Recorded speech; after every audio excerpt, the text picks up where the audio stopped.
Greetings, people of the internet. I am LUCHA MAN.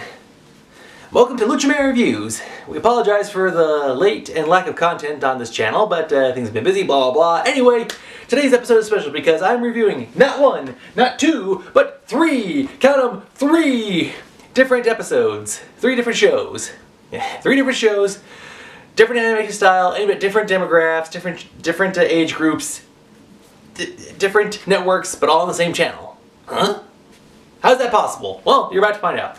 Because our first show is aimed at, it's the general audience. It's for families. It's a family show. It's also for the kids. It's Craig of the Creek from Cartoon Network. So there's your hint right there.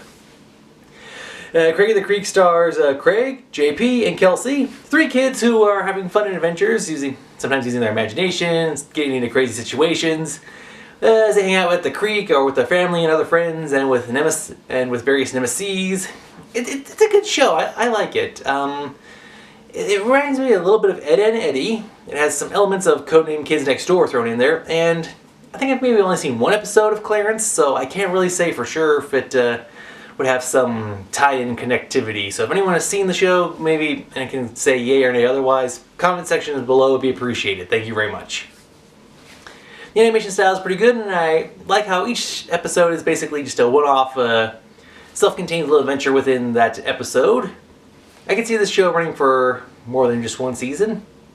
I could see like a couple of seasons. It's just the daily adventures of kids having fun, so it's a good show. I highly recommend it. I give Craig of the Creek a solid 10 out of 10. Yeah. Alright, so moving on. So next we go from the family and kid group, we go to like the maybe the teenager group. We are now in the realm of Toonami. We are reviewing My Hero Academia. So, in a world where everyone, or at least 80% of people, have some special power or ability or quirk, there is one kid who does not, and he wants to be a superhero more than anything else. I was like, wait a minute, am I watching Black Clover? Yeah, so basically the opening is what I found out with some shows you have to wait a couple of episodes for it to really get going. Like you get the intro episodes to help establish the framework and the story. So yeah, I've seen the first three episodes and I still think I'm in there, but from what I've seen, it kind of reminds me of Black Clover so far. Because with Black Clover, everyone had magic except for one kid who wants to be the Wizard King, and now you got this, but yeah. But I am a fan of the superhero genre. I mean, come on. I got the cape, I got the mask, and we are living in the era of the Marvel Cinematic Universe. Yeah, so I love the superhero genre, so when I heard about this, I figured I'd give it a try, and I am genuinely liking it. I just wish the story was just a little bit different because, like I said, it kind of seems very familiar, but now, so far, I haven't seen enough episodes to really gauge the show, because I've only seen the first three, but it does have my attention. I look forward to seeing more of these episodes and to see how things play out. And I gotta admit, there is a hero I've seen so far. His name is All Might, and All Might is all right. Ha ha! Yeah, he's like the framework. He's like the pinnacle here. He's like the one hero that everyone aspires to be, wants to be, blah blah blah. Anyway, you can probably check out the first three episodes on the Toonami website or on demand. So yeah, the animation is alright. So far the story has my attention, but I'd like to see some more. So I give My Hero Academia, I'll give it a 9.5 out of 10. I look forward to seeing how this plays out. And then, so we had Toonami, but now we shift to the Adult Swim. This is the third and final show. It's for mature audiences, and it is Ballmasterz, spelled with a Z on the end. Ballmasterz 9009. Oh man, this show is crazy. Okay, so imagine if Mad Max Beyond the Thunderdome combined with dodgeball in some elements, and a lot of roller derby, and it was animated by people or very similar to the style of SUPERJAIL. This show is crazy. It's basically the future, and they have a game where you have to throw a ball into a goal and score points. Whoever does the most wins. And like I said, it reminds me of like roller derby and dodgeball. It especially reminds me of the movie Dodgeball, A True Underdog Story, because of how the team factions are so different and crazy and have their costumes. And even though it's like very It reminds me heavily in the style and level of violence of SUPERJAIL.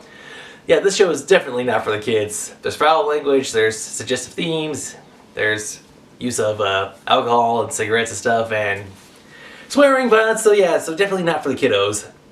But the show is really hilarious. One of the characters is voiced by Master Shake from Aqua Teen Hunger Force. The show is basically... The first season is over now, so you have to either check it out on demand or on the Adult Swim website. It was really good. The character's name was Gaz Digsy, and she was the best player of the best team. But after a night of very poor decision making, she went from the best of the best to the worst of the worst. So, will she be able to redeem herself? Will she be able to take this ragtag underdog team and lead them on to victory? You have to watch the show to find out. It is really crazy. It is really crazy. Oh man. Now, one of the downsides I have about this show was, let's see.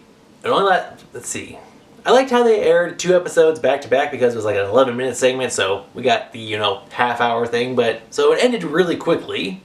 That's a pro and con right there. We got the more shows, but it ended too soon. Yeah, it was a short season. Hopefully we'll get more episodes out of this. I could see this getting maybe 2 more seasons if we play our cards right.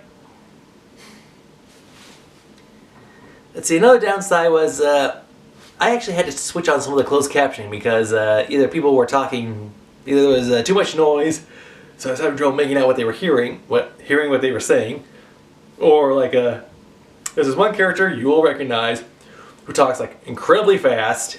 So it's a little hard to keep up with what they're saying. So, like I said, I had to turn on the closed captioning to figure out what was being said. But overall, it's a good show. The animation, it's a little cheap in some areas, and in some other areas it looks like it's a very dramatic and very edgy. So it's a really weird show to watch. So fittingly for its title, I give Ballmasterz 9009 a solid 9. Yeah, so, alright, that's the review. Family show, teenage show, mature audience show, 10, 9.5, 9. It's just progressively going down the list. I'm just glad we didn't get to the 8.5 category, or the 8s. Anyway, check them out. Really great shows. And stay tuned because this channel will be getting some more updates, hopefully very soon. So yeah, thank you for your time and patience. Keep watching. Until next time, this has been Lucha Man for Lucha Man Reviews, saying thank you for watching.